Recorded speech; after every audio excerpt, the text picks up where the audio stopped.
Oi, esse vídeo é um vídeo especial. Ele é um vídeo longo, tem 1 hora e 45 minutos. É um vídeo comprido, só que o assunto dele vai valer muito a pena. Vai valer cada minuto que você investir para assistir. Foi uma entrevista que eu fiz com o Rodinei Buco, meu colega. Ele é cirurgião bucomaxilofacial, trabalha aqui em Porto Alegre, mas ele tem desenvolvido um trabalho com enxertos ósseos xenógenos de origem animal. Sensacional. É o que tem de mais moderno em termos de enxertia óssea para implantes no Brasil. Nós estamos falando de um cara que tem menos de 35, 40 anos. Então é uma pessoa muito capacitada. Nós trabalhamos juntos, ele fez um estágio num hospital onde eu fui cirurgião e vai apresentar, eu gravei uma entrevista com ele e que vai estar disponível nesse vídeo. Então, primeira coisa, eu te recomendo que você assista o vídeo inteiro. No final do vídeo vai ter uma surpresa legal. Sugiro que você assista, que aproveite, que tome notas, porque é um material riquíssimo. Acompanhe, assista até o final, porque vai valer a pena. Um grande abraço e até o próximo vídeo do nosso blog Luciano Buco Brasil. Um abraço. Pronto, tá gravando. 1, 2, 3. Gente, aqui é Luciano Moraes, o Luciano Buco Brasil das redes sociais. Eu estou aqui com o meu colega, o Dr. Rodinei Buco, que é meu colega especialista em cirurgia bucomaxilofacial. Nós vamos conversar hoje, nesse episódio, que vai gerar um vídeo no Facebook, no YouTube e um podcast Buco. Conteúdo muito rico, tem que aproveitar. Nós vamos conversar sobre reconstruções ósseas para implantes de enxertos em bloco. A princípio, talvez tenham mais alguns assuntos. Como é um conteúdo gravado, o Rodinei e eu vamos ter tempo para desenvolver bem o assunto. Ele tem uma aula espetacular, é uma pessoa que tem muita experiência na parte reconstrutiva óssea, é um cirurgião bucomaxilofacial. Vou falar um pouco do currículo do Rodinei para depois passar a palavra para ele. Ele é graduado em odontologia pela Universidade Federal de Santa Maria, especializou-se em cirurgia e traumatologia bucomaxilofacial no Complexo Hospitalar da Santa Casa de Misericórdia de Porto Alegre, uma das melhores residências do estado. Mestre em implantodontia pela São Leopoldo Mandic de Campinas, onde ele começou a desenvolver os trabalhos de pesquisa de reconstrução óssea para implantes, e doutorando em implantodontia também pela São Leopoldo Mandic. Hoje ele é membro do Colégio Brasileiro de Cirurgia Bucomaxilofacial, membro do ITI, speaker do ITI também, e é professor no Centro de Pesquisa Anatômica de Miami, o MARC, nos Estados Unidos. Falei tudo, Rodinei? Isso aí. Basicamente isso aí. Quando é que tu arruma tempo, cara? Maravilha. Em primeiro lugar, muito obrigado, Rodinei. E, por favor, a palavra é sua. É tudo contigo. Vamos lá, pessoal. Boa tarde. Aproveitar aí a audiência qualificada do Dr. Luciano. O Dr. Luciano já falou um pouco aí da minha formação. Sou cirurgião bucomaxilofacial, né? Comecei em 2012 o mestrado, com a orientação do professor Franciscone, co-orientador do professor Bruno Sotomayor. Comecei a desenvolver pesquisas com biomaterial. Na época eu comecei testando o fator de crescimento, o Infuse, o BMP, em diferentes materiais de diferentes origens, sintética ou de origem animal. Depois peguei carona da pesquisa do Dr. Rafael Guimarães Lima, um colega de Salvador, que tinha começado paralelo ao meu estudo com o bloco de BIOS Block. E com o tempo a gente foi estreitando ações e começou algumas pesquisas junto, que culminou no meu doutorado, no dele também, né? Casualmente, ontem a gente estava em Campinas, apresentando o nosso último seminário aí do doutorado, encerrando nossas atividades obrigatórias do doutorado, e tanto eu quanto ele já com artigos encaminhados para publicação e defesa da tese de doutorado na forma de artigo. Mas é isso aí, Luciano. Vamos lá. Vamos lá. Vamos compartilhar a tela aqui para... Vamos compartilhar a tela. Vou dar um pause aqui. Pause. Voltou. Beleza. Vamos lá. Boa tarde, pessoal. Então, aproveitando aí a audiência qualificada do Dr. Luciano, ele me fez o convite e eu fico muito feliz, muito contente aí em poder participar, né, dessa atividade. Meu nome é Rodinei Buco, sou cirurgião buco-maxilofacial, fiz mestrado em implantodontia, estou finalizando meu doutorado em implantodontia. Então, o que a gente vai conversar hoje? Qual que é a ideia para a gente conversar hoje? Vou mostrar uma série de pesquisas que eu desenvolvi durante o mestrado e doutorado. Eu comecei trabalhando com o BMP, com o Infuse, testando em diferentes biomateriais.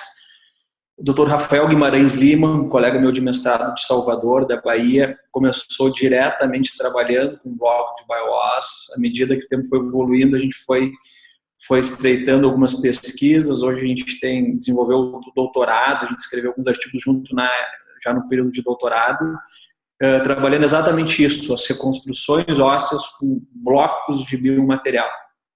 Né? Por que a gente não tinha isso antes? Hoje a gente tem. Se a gente for parar para pensar, todas as empresas nacionais já têm blocos de biomaterial. As empresas de fora, Botiz, a própria Straumann tem biomaterial de origem xenógena em bloco já. A gente tem a Geist, o BioSblock, já desenvolvendo o BioGraft, outro material. Biotech na Itália, então uma realidade mundial e é uma coisa que veio para não sair mais. É uma realidade que com certeza veio para não sair mais. Por que isso? O mundo mudou. A forma de a gente se comunicar mudou. Hoje em dia, como é que um dentista se comunica com o laboratório protético? Ele vai no Keynote, tá ali embaixo a tela, ele vai no Keynote, faz o seu DSD, desenha, faz o projeto do dente que ele quer, faz um Skype com o laboratório e se comunica. Então, a forma de comunicar hoje no mundo atual mudou. Tudo isso é guardado hoje em dia nas nuvens, no iCloud, no Dropbox. Então, o mundo está em constante mudança, o mundo mudou. Né? As nossas ferramentas de comunicação, de trabalho mudaram. Né? Hoje em dia, com o iPhone 7, eu não sinto tanta necessidade que eu sentia antigamente de usar minha câmera Nikon, que eu tenho, com lente 105, flash circular. Com os recursos tecnológicos que a gente está fazendo hoje essa web conversa aí, coisas que no passado a gente achava impossível, né? Achava que era coisa de filme. Então, muita coisa mudou no dia de hoje em dia. Porém, algumas coisas não mudaram, não vão mudar. Essa imagem do homem vitruviano, do Leonardo da Vinci, né?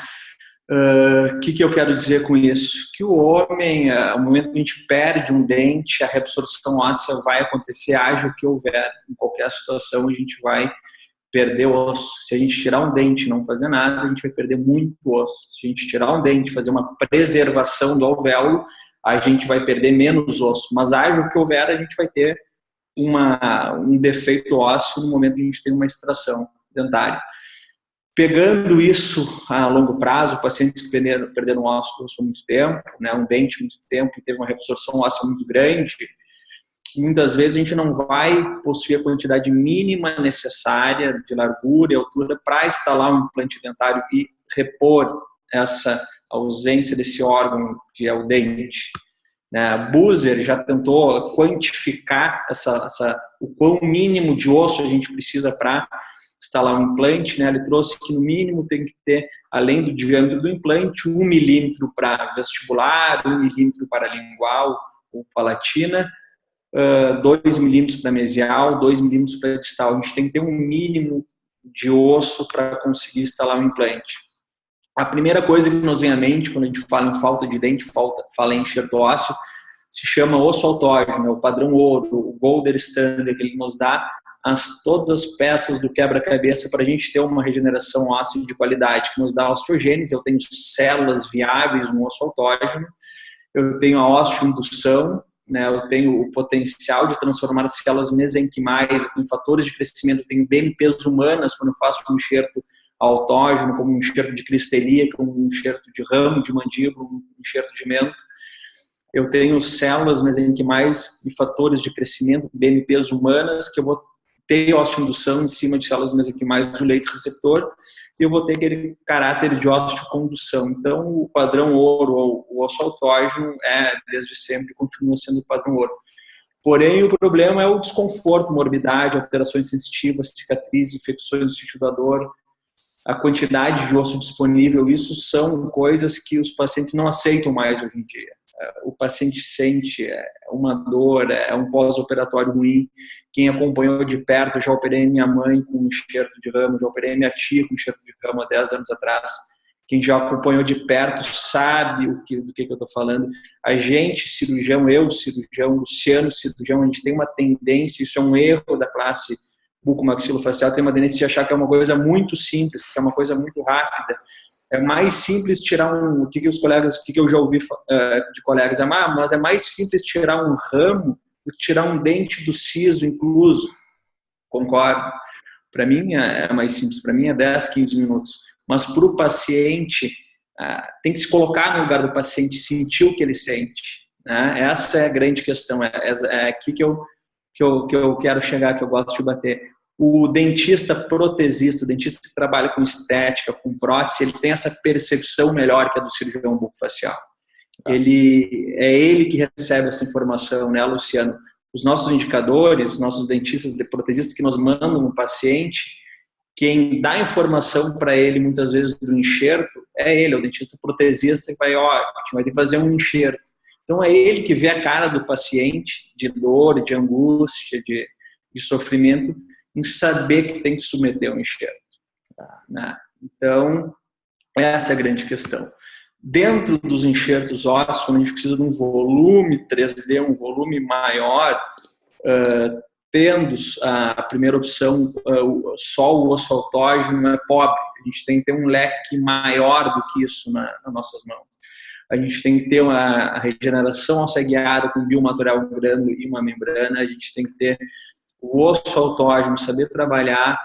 E aí sim, depois de ter o que existe hoje, a gente pode começar a pensar em outras formas de abordar isso com novos, vamos chamar assim, de novos biomateriais ou biomateriais em bloco. Né? Ele não veio para substituir, ele veio para ser mais uma ferramenta no nosso arsenal. Né?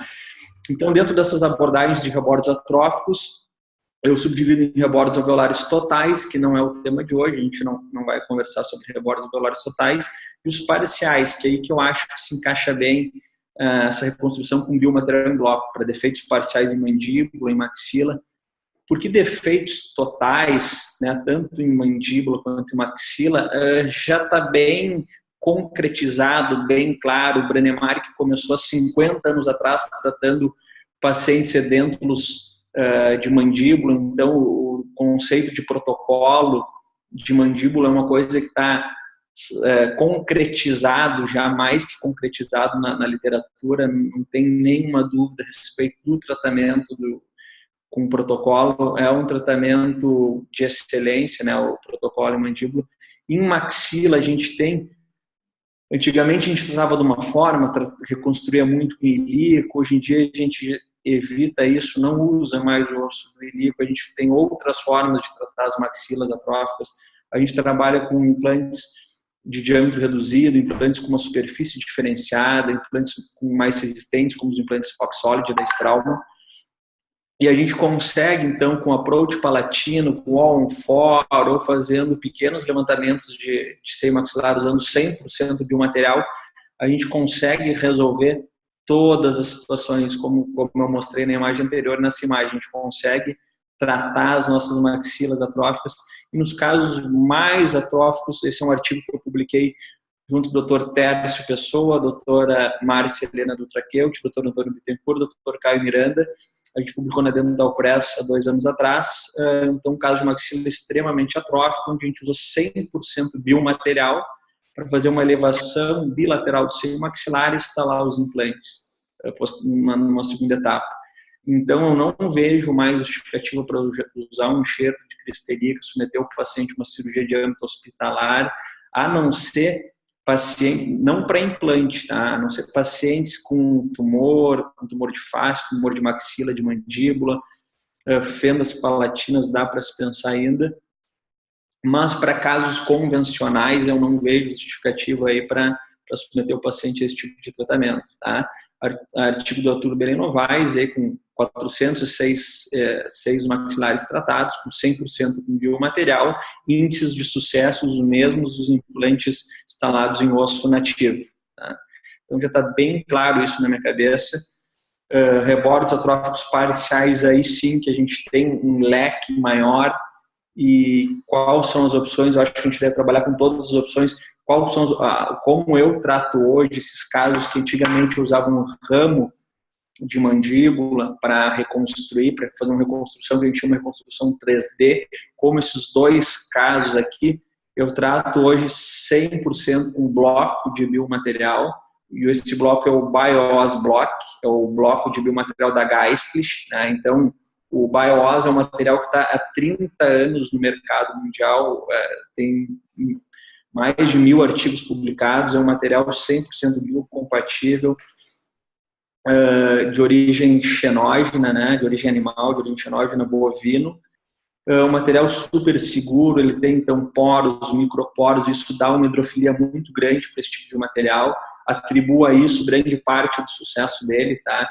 Em abril desse ano eu estive na fábrica da Geistlich, não, abril do ano passado, desculpa, eu fui para o Congresso Osteology em Mônaco, tive a oportunidade de ir na fábrica da Geistlich, conversei com os engenheiros e um engenheiro responsável aí por novos produtos, e ele me colocou que esse bloco de BioOss que a gente tem disponível há muitos anos já para cirurgia ortognática, e agora nos últimos 5, 6 anos que a gente tem usado para reconstrução de implantodontia, é o mesmo BioOss grânulo, é um passo antes de ele virar o grânulo, quando a gente tem um bloco de osso grande, um passo onde ele virar o grânulo, ele não passa por nenhum tratamento. O bloco para o grânulo não tem nenhum tratamento diferente de superfície, apenas ele está em bloco, o bloco, a peça do boi, um fêmur, ele é granulificado, ele é desmanchado, vira o grânulo que a gente usa hoje em dia há muito tempo.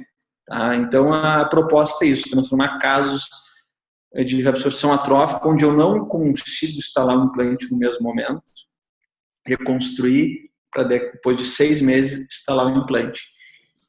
Tem um professor na Universidade de Zurique, o professor Goran Bennett, né? Ele é para mim um dos maiores pesquisadores de blocos, né?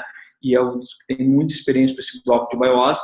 Ele usa já há muitos anos, ele usa há mais de 8 anos esse bloco, e ele usa de uma forma diferente do meu uso. Eu tive ano passado e esse ano tive conversando com ele. O ano passado eu tive pela primeira vez, onde eu fui lá apresentar esses resultados para ele. Eu tive lá na Universidade de Zurique, e esse ano eu tive a oportunidade de conversar com ele no congresso do ITI World Symposium, que foi em Basel. Desde aquela época de novembro, eu tive o primeiro contato com o pessoal, com ele, tinha trocado milhares de e-mails, mas ele me mostrou então vários casos onde ele usa o bloco de BioOss e ele prende esse bloco sem parafuso, né? Ele bota o bloco, bota uma tenda com uma membrana BioGuide, né? E prende essa membrana BioGuide com taxinhas absorvíveis, né? Que isso não existe no Brasil, a gente não tem disponível esse material no Brasil. Então ele consegue uma boa estabilidade e muitas vezes, a maioria das vezes, ele instala o implante no mesmo momento. Então ele usa o bloco para reconstruir, para fechar fenestrações, né? Esse é o uso dele. E o nosso uso é um pouco diferente. A gente usa para prime augmentation, né? Em inglês seria assim, o primeiro aumento, o aumento de onde eu não consigo instalar o implante em casos como esse. Então, a indicação desse caso, desse material, ao meu ver, é quando eu teria que usar um bloco de osso autógeno. Em vez de usar o bloco autógeno, eu uso um bloco de material. Se eu consigo instalar o implante no mesmo momento, aí eu prefiro fazer uma regeneração ossa guiada convencional. Eu boto o material em grânulo e coloco uma membrana. A não ser que eu use.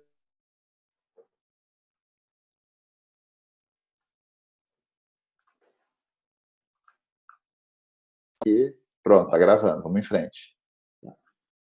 A minha indicação, quando o Dr. Rafael Guimarães Lima, lá da Bahia, desenvolveu essa técnica, e o que eu visualizei como indicação, é onde eu usei, a gente usou nos casos lá, a gente fez um estudo que eu vou mostrar para vocês, 10 pacientes, onde eu usei nos meus casos depois, é por onde eu não consigo instalar o implante no mesmo momento. Eu tenho que fazer uma reconstrução, onde antigamente eu usaria um osso de ramo, um osso autógeno, e aí eu tenho a opção de lançar mão de um osso em bloco. Quando eu consigo instalar o implante no mesmo momento, a grande maioria das vezes eu acabo fazendo uma regeneração óssea guiada convencional, com grânulo de BioOss e mais uma membrana BioGuide. Mas se eu acho que tem um defeito estético, isso atrapalha, compromete o design do dente e sorriso, eu prefiro também lançar a mão do bloco. Tá?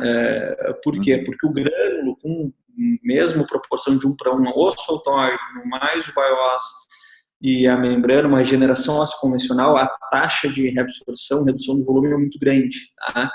Vai ser o primeiro artigo, vai ser na Journal of Periodontology, provavelmente daqui a 2, 3 meses ele já foi submetido, tá? Da equipe da Universidade de Zurique, a equipe do professor Gordon Bennett, orientado, coordenado pelo professor Christopher Hamler. Vai ser um artigo comparando justamente isso, o bloco de BioOss com o BioOss grânulo. Tá? E aí ele mostra que logo em pós-operatório imediato, a redução de volume que eu tenho no grânulo é muito maior, o bloco permanece intacto depois da sutura. O grânulo de BioOss a gente já reduz, essa diferença no pós-imediato não é significativa, porém, 6 meses depois, nova tomada tomográfica, comparando o bloco de BioOss com o grânulo de BioOss, aí sim é significativa essa diferença, a redução de volume que eu tenho no grânulo é estatisticamente significativa, estatisticamente maior quando comparado ao bloco. Isso vai ser, eu não sei se travou aí, tá legal aí, Luciano? 100%. Tá? Então, isso vai ser comprovado dentro de pouco tempo cientificamente. Tá? Então, isso é fantástico. Isso é fantástico. Caso a gente usava o osso autógeno, né? A gente começou a pensar, então, onde a gente poderia juntar essas peças sem usar o osso autógeno. A osteogênese, a gente tem terapia celular, o que é proibido no Brasil, trabalhar com células-tronco é proibido, não é permitido, né? A gente tem osteocondução nos biomateriais, a gente tem um fator de crescimento, o BMP, o Infuse, a gente tem osteocondução. E qual que é a grande questão? A gente estava refém de uma empresa que se chama Medtronic dos Estados Unidos, que era a única empresa no mundo que produzia, tinha patente, na verdade, sobre esse material. E esse ano caiu a patente dessa empresa. Então, a gente tem várias empresas coreanas produzindo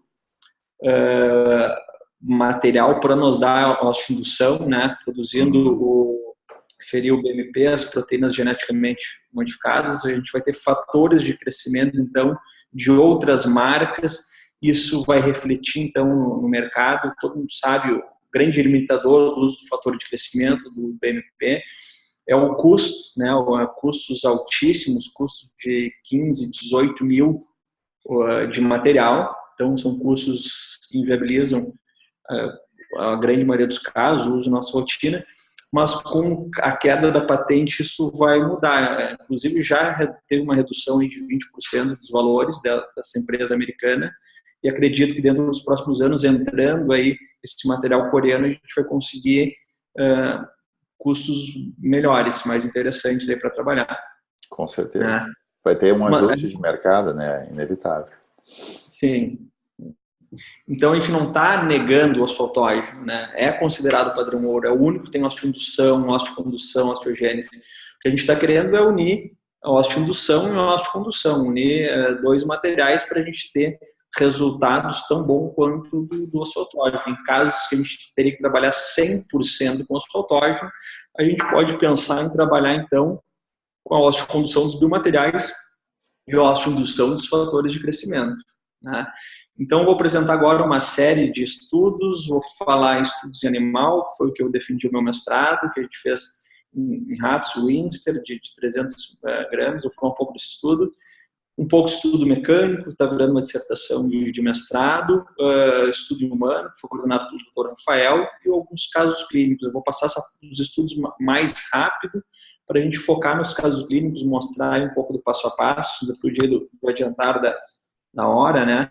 Então, o primeiro estudo que eu comecei, eu junto com o Dr. Caio Miranda, o Dr. Caio Miranda de Minas Gerais e o Dr. Terço Pessoa de Ceará, de Fortaleza, a gente visualizou, então, trabalhar com esse material, com o RH-BMP2 e associar a diferentes biomateriais para ver o comportamento dele em diferentes biomateriais. Qual que é a ideia básica, o objetivo desse estudo?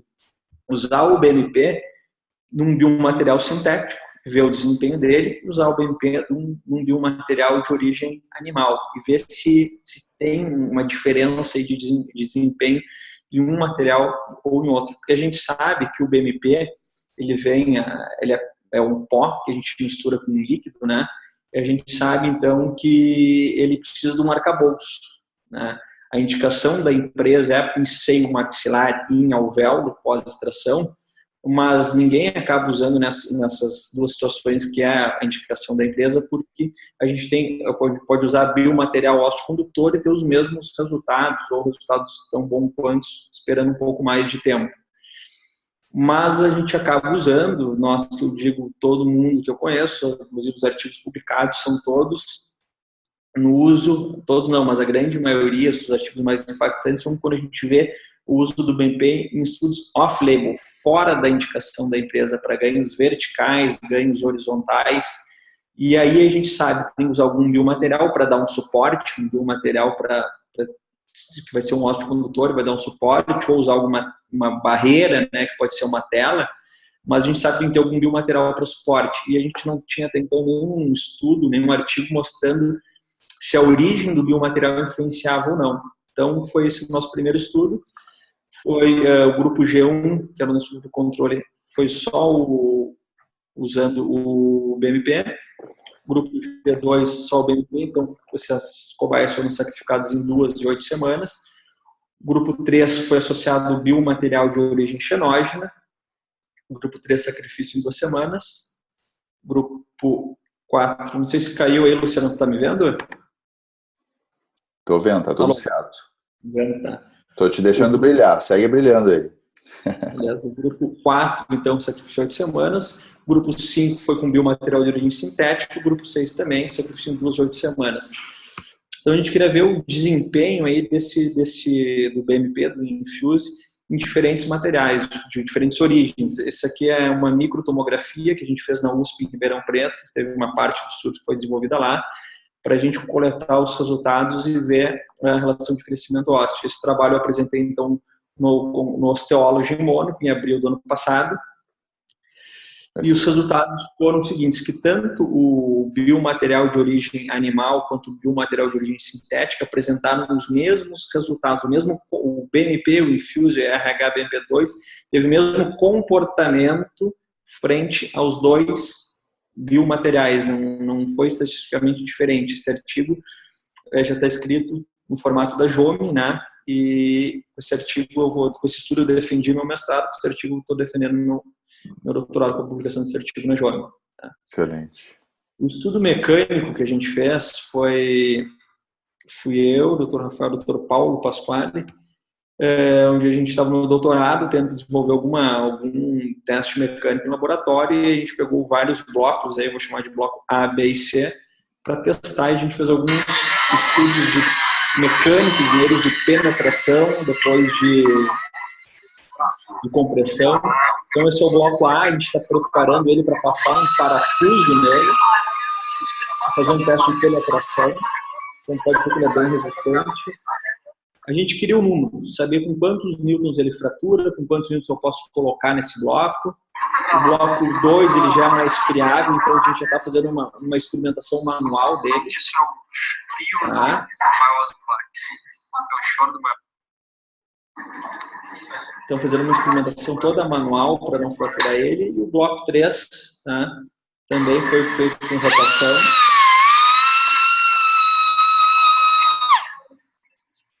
Aí. Então, o que a gente fez? A gente pegou um parafuso de cabeça expandida. O parafuso de cabeça expandida de menor comprimento tem 8 milímetros de comprimento. Então, quando a gente levasse ele na máquina ali de ensaio universal, ele ia acabar batendo na mesa ali. Então, o bloco, a gente deixou todos eles padronizados a 5 milímetros de comprimento. O parafuso, a gente então cortou o parafuso. A gente cortou em 3,5. Uhum. E aí a gente tinha, então, 1,5 milímetros para o parafuso trabalhar, quando a gente colocasse a carga no parafuso. Aqui então, com a máquina de ensaio universal. E aqui a gente pode ver, Isso é sensacional. Pode ver, então, aqui a gente coloca a carga, então, só no parafuso, e a gente vê com quantos newtons o parafuso fratura, para simular estabilização do bloco na área receptora. Tá? Esse estudo ele virou, então, está virando uma dissertação de mestrado de um aluno do professor, do Dr. André Pellegrini, a orientação dele, está virando uma dissertação de mestrado, onde vai ser pegado vários blocos, ou provavelmente vai ser mais do que esses de 3 blocos, e um N de 10 blocos, cada bloco vai ter 10 amostras, então, mas desse projeto piloto, desse preliminar, o que a gente encontrou? O bloco A foi a 130 newtons, então, bem resistente, né? 130 newtons é bastante coisa. E pela manipulação dele, a gente já imaginaria que ia ser uma consistência mais firme, né? A gente precisava do número, né, na verdade, mas a gente saberia que ele era mais firme. Já o bloco B, ele foi só 6 newtons. 6 newtons é o torque digital, né, que a gente colocar um superposador, provavelmente a gente atinge mais do que 6 newtons. Então é muito friável. Engraçado que quando começou aí a máquina de saia universal trabalhar, ele parou, esse vídeo foi editado, ele parou, esse vídeo é a continuação da primeira vez que ele parou, e a gente perguntou, né, o que estava acontecendo, aí a técnica falou, né, que tinha fraturado, a gente não via essa fratura, aí só levantando, tirando ali a tração no pino, a gente via que realmente com 6 newtons ele criou algumas microfraturas aí, certo? Pouca resistência. Pouquíssima resistência. E o bloco C foi a 43 newtons, né? Ficou aí no meio do caminho entre o A e o B, então mais cômodo de trabalhar. A gente fez alguns testes, então esse foi os testes de penetração, a gente fez alguns testes também de compressão, né? Para ver com quantos newtons, isso seria o que vamos extrapolar aí para a nossa clínica, a gente pegar o bloco e adaptar ele, trabalhar ele com uma lâmina, com uma fresa, seria o handling, né? A gente vai trabalhar o bloco para ver com quantos newtons ele resiste. Bloco A, 790 newtons, ele não quebra. Ele vira uma moeda e não quebra. Ele virou uma moeda e não quebrou. Bloco B, 16 newtons, né? Aquele bloco B que vocês lembram que na penetração foi 6 newtons. Então ele bem friável, 16 newtons, segue comprimindo o indicador aqui com o dedão. Consegue furar ele, então bem friável. E o bloco C foi a 173 newtons, mais resistente. Ficou na média entre o bloco A e o B, tanto na compressão quanto nas cargas de penetração. Né?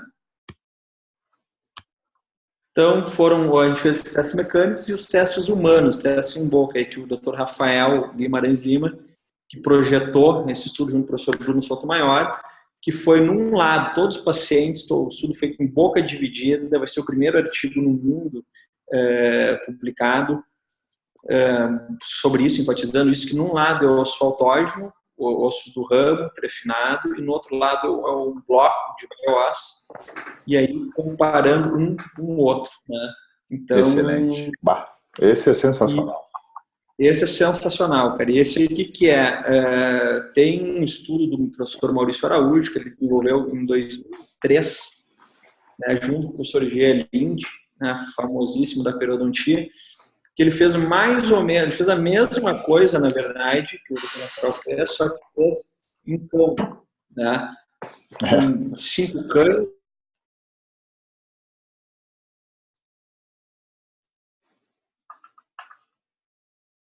Pronto, pode falar. Então, esse estudo que o Dr. Rafael concebeu junto com o Dr. Bruno Sotomayor, o Dr. Franciscone, eu acabei entrando depois, o que é? É um estudo muito parecido que o professor Maurício Araújo fez, junto com o professor Cardarópolis, o professor Lind, G. Lind, né, ele é famosíssimo no mundo inteiro aí na periodontia, que eles usaram, foram cães da raça Beagle, 5 cães, estudo de boca dividida, bem o padrão de estudo do professor Maurício Araújo, onde num lado ele usou o bloco de bioás, só o bloco de bioás, num lado foi usado o bloco de bioás, no outro lado, eu não sei se aí aparece lado direito, lado esquerdo seria ali o bloco de bioás, parafusado, e o lado direito, o osso autógeno ali do cão. Correto. Chama atenção nesse estudo e na clínica, para quem for manipular esse material vai ver, a imagem B lá de baixo. A e B, lá de baixo do canto da tela, onde o bloco do BIOS está parafusado, completamente embebido com sangue, mostrando a grande hidrofilia desse material que é o BIOS, que ele tem os poros, tem os microporos, né? Então, esse estudo aí foi um estudo de 2003, que acabou guiando aí um pouco desse estudo inicial, porque foi feito uma coisa muito parecida, se não a mesma coisa, porém em humanos. Porém em humanos, né? Então, aqui a gente, na parte de baixo, lá do lado, a gente consegue ver o bloco de BIOS. Ele, em segundos, ele fica com esse aspecto com sangue, porque o BIOS ele tem os poros, tem microporos, então ele tem uma hidrofilia muito grande. E aí eu acredito ser o sucesso desse material. Aí eu acredito ser o pulo do gato desse material funcionar tão bem, porque eu vou mostrar logo mais, tá? Os achados, então, do Maurício Araújo: o osso autógeno se comporta como osso autógeno, né? Onde a gente tem ali uma reabsorção de 6 meses, relativamente considerável, e o BIOS, então, tem uma formação de novo osso, ele traz como 23% de novo osso formado no bloco, e desses 23%, grande parte está na interface entre o bloco e a área receptora, como a gente pode ver aí na imagem do canto da direita, onde a gente tem novo osso formado. O Dr. Maurício Araújo também traz de formação de ilhotas no meio do bloco e sugere que se deixar mais tempo, ao longo mais tempo, pode ter mais osso formado. Ele sugere isso, né? Desse estudo, então, um boca dividida, foi usado um lado o bloco de BIOS e no outro lado o osso autógeno.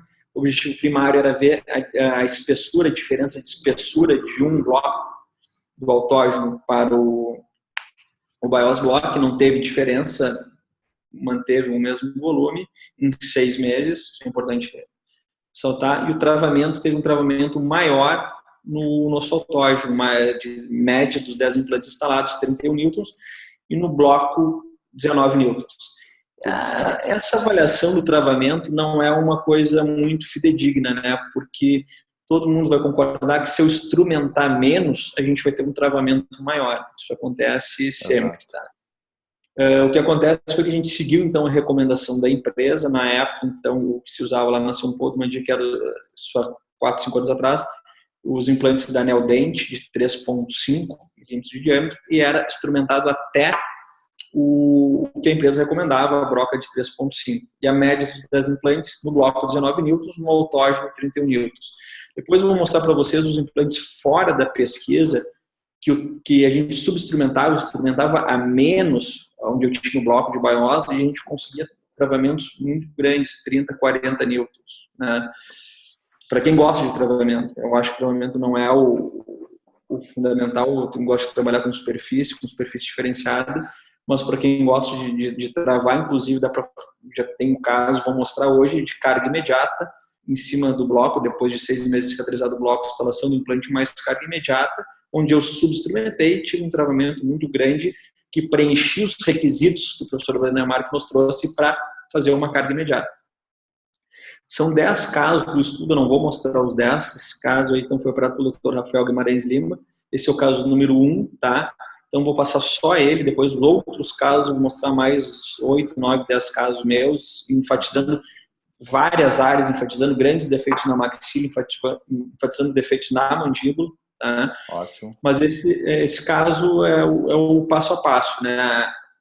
Nenhum caso tinha mais do que 4 milímetros, era 4 milímetros ou menos de espessura do rebordo. Então, num lado era colocado o bloco de BIOS, no outro lado o osso autógeno. O gap, aquele espaço que ficava entre os blocos, entre o bloco e o leito receptor, onde foi usado o bloco de BIOS, foi usado BIOS, então, no gap, e onde foi usado o osso autógeno do ramo trefinado, foi usado lascas de osso autógeno, coberto com uma membrana BioGuide, né, uma membrana. Primeira tomada radiográfica, vocês conseguem ver, a tomográfica é no pós-imediato, geralmente era feito na primeira ou na segunda semana, e a segunda imagem logo abaixo, bem no centro, logo abaixo, já era com 6 meses, então a gente consegue ver a evolução tomográfica aí, né?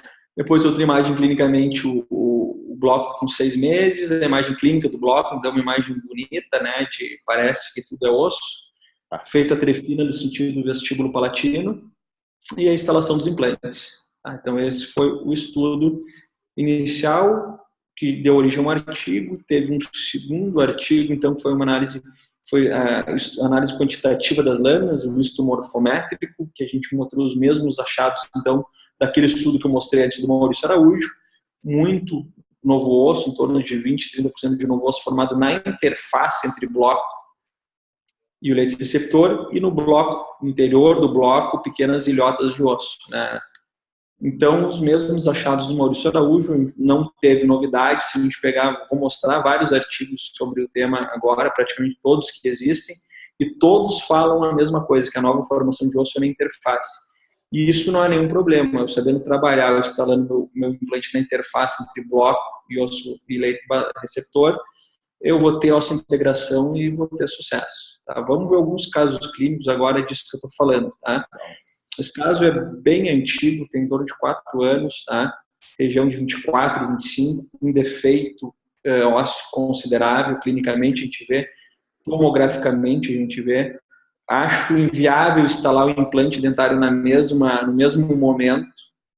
Eu acho inviável instalar o implante, reconstruir, fazer tudo numa sacada só, numa única cirurgia. Esse é um caso que há 10 anos atrás eu ia tirar um enxerto autógeno de ramo para reconstruir, e hoje então eu reconstruo já nos últimos 5 anos com um bloco de BIOS, né? Então aquele detalhe que eu falei para vocês, que eu mostrei, olha o bloco, eu estou adaptando ele ao leito receptor, ele já está totalmente colorado em vermelho, totalmente hidratado já, né, com o sangue local. Isso é muito rápido, isso acontece muito rápido. Eu atribuo isso ao grande sucesso desse material, tá? Do BIOS, que tem há mais de 30 anos o BIOS no mercado. Então aqui outra imagem que mostra isso, né, Luciano? A instalação da adaptação, adaptou, traz, coloca o parafuso para estabilizar. Isso, coloca o parafuso para levar no leito. Esse é um vídeo, não sei se aparece aí bem o vídeo, mostrando, então, falando dessa hidrofilia do BIOS, tá? Do lado esquerdo, então, um bloco de BIOS, do lado direito, outro material, e olha, a hidrofilia é muito grande, é segundos. Que loucura. Eu não vi nenhum artigo mostrando a hidrofilia de outros blocos, né? Mas eu tenho certeza que um bloco com essa hidrofilia eu vou ter uma grande formação óssea na interface e um pouco de osso formado no interior do bloco. Mas só essa grande formação óssea na interface, o Dr. Maurício Araújo nos mostrou em 2003, artigo do Dr. Rafael vai nos mostrar agora, vai sair ainda esse ano provavelmente, essa formação óssea é em virtude dessa hidrofilia, tá? Que a gente consegue ver nesse vídeo. Então aqui o bloco instalado, colocado então uma membrana BioGuide, todos os casos com essa membrana BioGuide, que é uma barreira celular muito importante, onde ela seleciona o que vai passar, o que não vai, fibroblasto, o fibroblasto é 7 vezes mais rápido que o osteoblasto, então é fundamental a gente ter uma barreira segurando. Esse é um artigo do professor Goran Bennett, do professor Christopher Hammer, que fala sobre isso, sobre a barreira de BioGuide. Com 6 meses, esse caso aqui tem então 4 anos e meio talvez, com 6 meses teve esse aspecto, tá? Um aspecto que a gente consegue ver claramente o osso basal, a interface e o bloco, né? E isso a gente consegue ver, a tomografia ela é sempre muito animadora, né? As tomografias são impressionantes, foi o que nos chamou a atenção nos primeiros momentos, mas o importante, na verdade, de toda essa história é isso aqui, é o histológico, né? A gente tem que entender o processo todo aí para não cometer erros, tá? Isso é a trefina foi trefinado nesse sentido, vestibular para a palatina, e tem que ser assim, não tem como ser de outro jeito, trefinar no sentido da instalação do implante perpendicular, paralelo à instalação do implante, tu vai te dar poucas informações, tá? Trefinando perpendicular 90 graus ao eixo de instalação do implante, esse é um método correto de se fazer isso, porque aí eu vou conseguir diferenciar o que é o osso do paciente, o que é bloco e o que é a interface entre um e outro, tá? E aqui o que a gente vê lá em cima, então, osso nativo, osso basal, aquele rosa mais escuro. A segunda escrito ali, osso novo formado, novo osso formado, é um rosa mais escuro em contato direto com aquele rosa mais claro, tá? Que é o bloco de Bioss. Tá? E se a gente for descer a próxima seta, de cima para baixo, a terceira seta, uma ilhota de novo osso formado. Essa lâmina, então, foi eu que trefinei, né? Foi um caso que eu operei em Porto Alegre, mas ela foi feita, essa lâmina, tá linda essa lâmina, foi feita na Universidade Federal Fluminense pelo Dr. Ronaldo Barcelos, que também participou aí, também tá dentro aí de uma parte do estudo. Foi um estudo guarda-chuva, abriu aí para vários artigos, na verdade, alguns artigos do Dr. André Pellegrini vai participar, no outro tem o Dr. André Pellegrini e o Dr. Ronaldo Barcelos, então vários com o Dr. Rafael. Então essa imagem foi feita lá no Rio de Janeiro com o Dr. Ronaldo Barcelos e ela está linda e está bem clara. Então isso, tendo essa imagem em mente, a gente fica claro, a gente não quer deixar o mais claro possível para quem for trabalhar entender a fisiologia, para não cometer erros, para não instalar o implante 100% no bloco. Isso pode ser um perigo, tá? Ninguém nunca trefinou um caso depois de 1 ano, 2 anos, para mostrar a formação óssea, como o Maurício Araújo sugeriu, em todo o interior do bloco. Então, eu não posso sugerir isso, né? Por mais que alguns artigos citem e acreditem, ninguém nunca provou cientificamente isso, né? Então, exatamente os mesmos achados do Maurício Araújo. Ele fala, então, de formação de osso, que seria aquela ilhota de novo osso formado. A gente achou em alguns casos também, e aí ele trouxe isso na conclusão do artigo dele, junto com o Dr. Lind. E aí um fato curioso, né? A gente nesse dia, estava eu e o Dr. Rafael Guimarães Lima, avaliando no microscópio, junto com o professor Bettina, na Universidade de São Leopoldo Mandique de Campinas, avaliando algumas lâminas, né, daquele estudo. Essa é uma lâmina daquele estudo de boca dividida, no lado bloco, no outro lado osso autógeno, e esse é um bloco de Bioss e as setas mostram osteócitos, né? O núcleo corado, quando cora ali o núcleo, tem alguma, embaixo dessas setas, normalmente tem lacunas, osteócitos vazios, mas essas que estão marcadas estão com o núcleo corado. O que nos chamou a atenção nesse momento, nos surpreendeu? Porque essa parte da lâmina aí é lá na vestibular, é um osso vestibular, não está na interface, não pode ter núcleo corado, célula viável longe da interface, tão longe da interface. A gente viu em mais de uma lâmina isso e nos chamou muita atenção. Como é que eu tenho... E aí surgiu algumas hipóteses, né? A primeira hipótese, a gente mandou esse material para Geistlich, para Von Husing, né, que é a fábrica da Geistlich na Suíça, através do Dr. Luiz Marcelo Caldereiro, que na época era o dentista científico da Geistlich Brasil. Hoje ele está em Zurique, está sediado na cidade de Zurique. Mas a gente mandou para ele então esse material porque a gente não sabia se isso era a célula de boi, né, uma hipótese, ou um problema de processamento da lâmina, né? Foi processado errado e acabou corando ali um núcleo, ali um osteócito que não era para ser corado, né? Que só eosina cora ali um núcleo, né? Se não me engano é eosina.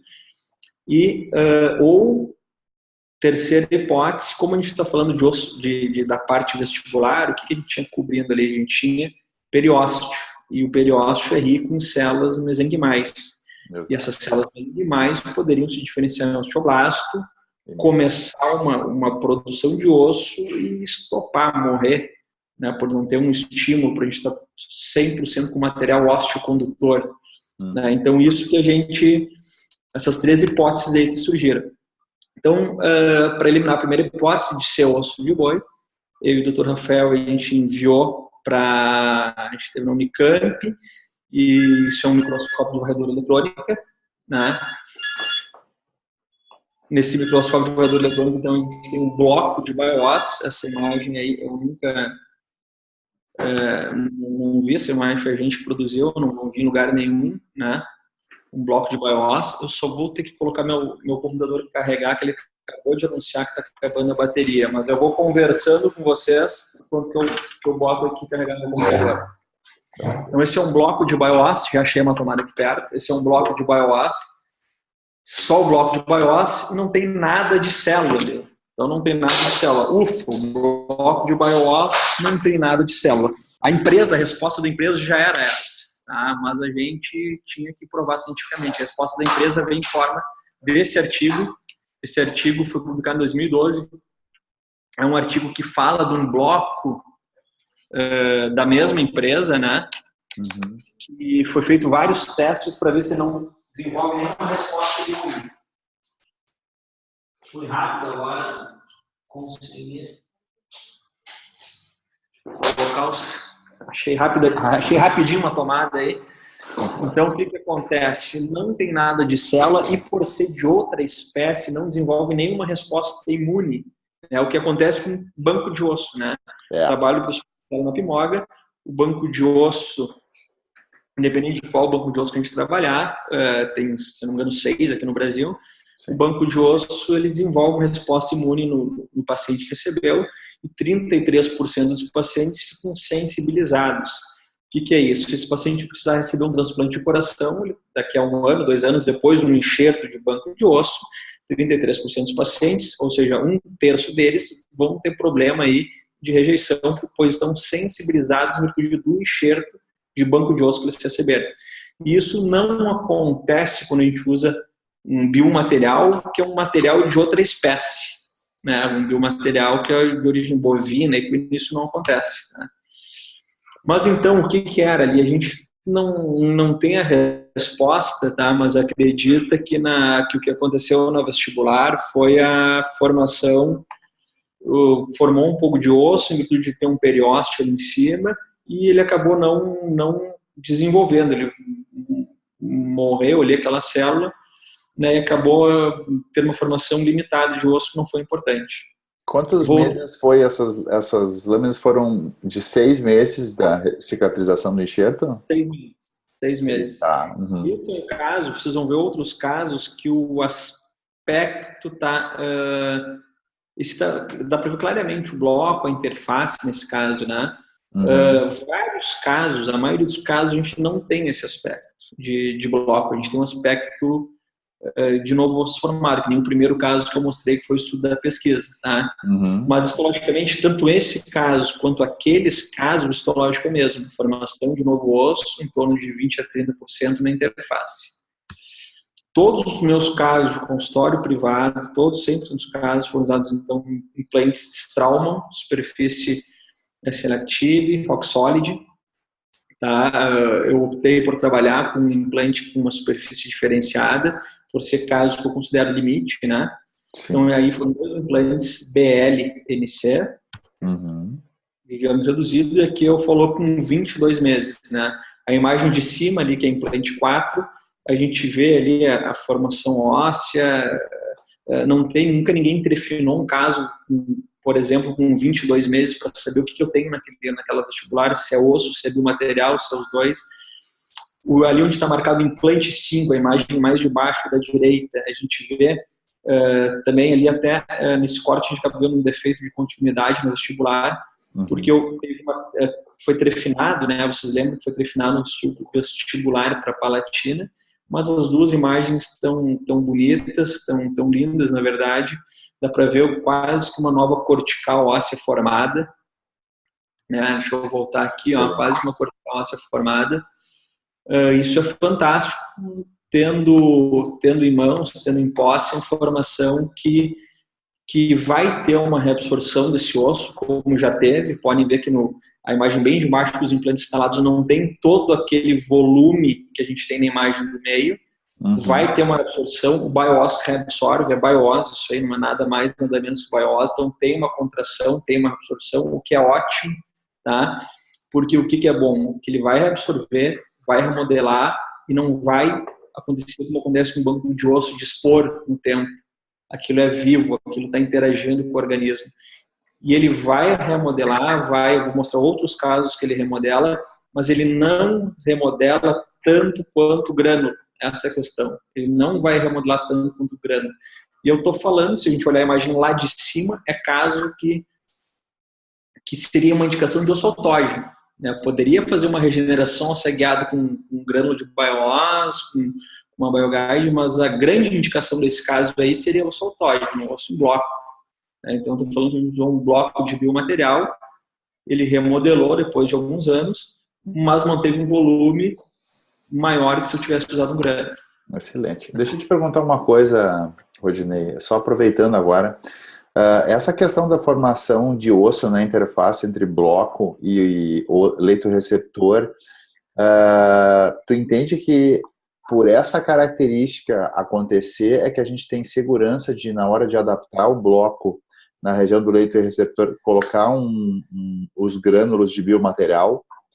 Porque uma das complicações que eu e acredito que quem assiste esse episódio possa ter tido algum histórico, alguém com mais tempo, seria a complicação de formação de fibra colágeno na interface. Então, o que me diz sobre isso em relação ao teu estudo? Quando eu apresentei esse trabalho, você está vendo só a tela ou está vendo a minha imagem também? As duas. Tela e imagem. Quando eu apresentei esse trabalho lá para um diretor de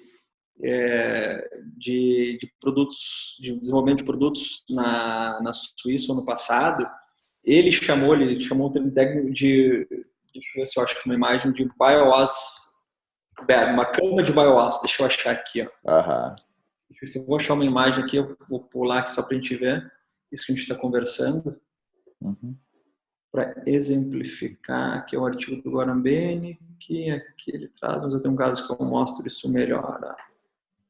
Então eu faço uma cama de BioOS Beta. Tá? Isso. Eu gosto muito disso. Eu gosto muito disso porque eu acredito que adapte melhor. Porém, o que acontece? Vamos falar para o professor Gordon Bennett, na Universidade de Zurique, 8, 9 anos de experiência com esse material. Ele não usa essa cama de BioOS. Ele acha que isso atrapalha a adaptação do bloco dele. Né? Então, eu acho que o que é fundamental, vamos um passo para trás aqui, o que é fundamental é isso aqui, ó, descorticalização do leito receptor. Isso é um passo básico, fundamental, para a gente conseguir um pouco de célula de sangue chegar ali, células mesenquimais chegar ali. Isso sim é fundamental. Mas a questão de ter essa cama de BioOS, eu não posso dizer que é fundamental. Eu gosto, eu faço, eu pratico dessa forma e eu ensino dessa forma. Conversando com o professor Gordon Bennett, que é quem eu considero que tem a mais experiência no mundo com esse material, ele não usa, ele não gosta, ele acha que atrapalha, ele não vê como fundamental aí usar isso. Tá? Nós ambos concordamos em descorticalização do leito receptor. Tá? Respondi a tua pergunta, Luciano. Pode ir me perguntando aí, a gente vai conversando aí, faz um bate-papo, que tu também conhece, tu é cirurgião, aí tu tem uma experiência grande, aí a gente tive o prazer de dar aula.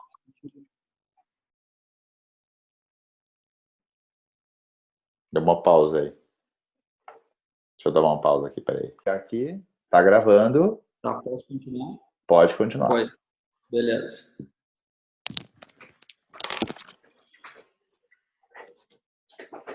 Esse, então, é um artigo do professor Gordon Bennett, do professor Christopher Hammer, que compara, então, o uso do bloco de BioOS com o BioGraft, que é um biomaterial em bloco de origem equina, com o grânulo de BioOS e com um implante mais membrana e coágulo, né?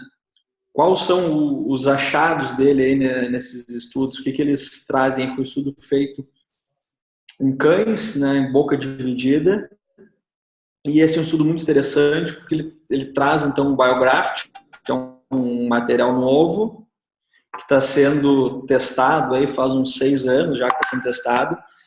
E ele fala que o histológico, o traço histológico do bloco é exatamente a mesma coisa que o do BioGrafts. Os mesmos resultados histológicos, estatisticamente apresentam os mesmos resultados, o BioOS Block, o BioGraft. Agora, abre parênteses, falando com o professor Gordon Bennett, falando pessoalmente com ele, depois de conhecer um tempo ele, né, numa conversa informal, tomando um café, o que ele me colocou? Ele prefere, ele tem bastante experiência com os dois materiais, prefere continuar no bloco de BioOS. O BioOS é um material que tem 30 anos de documentação científica. A hidrofilia do BioOS Block é fantástica. Clinicamente, histologicamente também, ele prefere usar o bloco de BioOS e não usar o BioGraft. Esse material não tem ainda para vender, não está à venda ainda, não está disponível.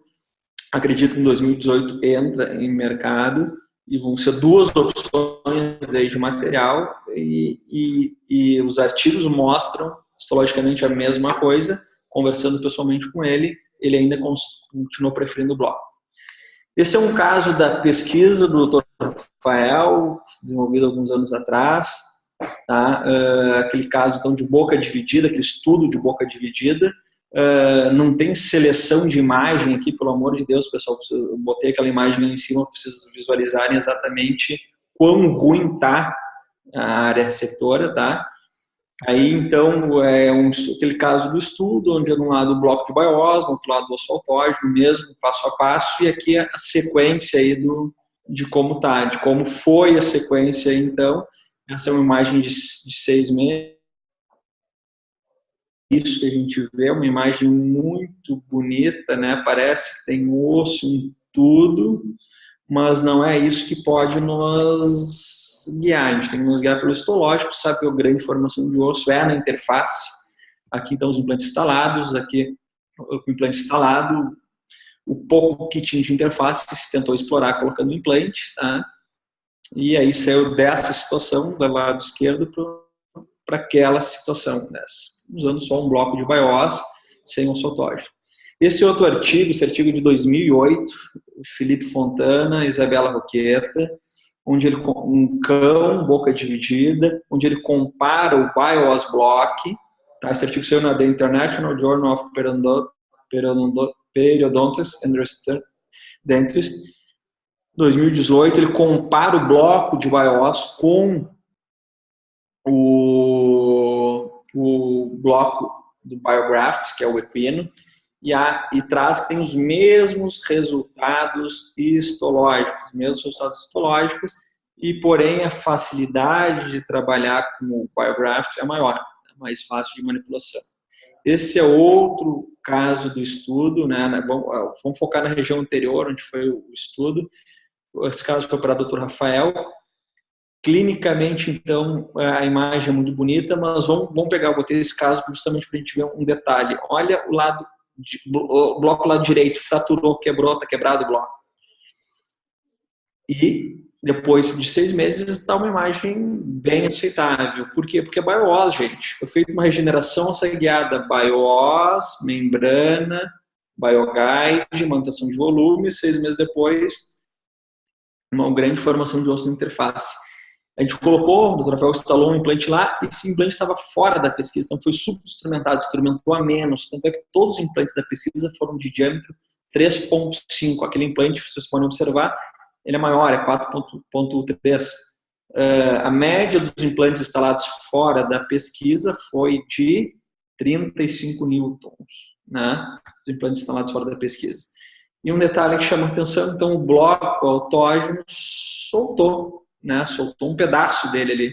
E quem fez bloco autógeno, quem faz o bloco autógeno sabe que isso pode acontecer.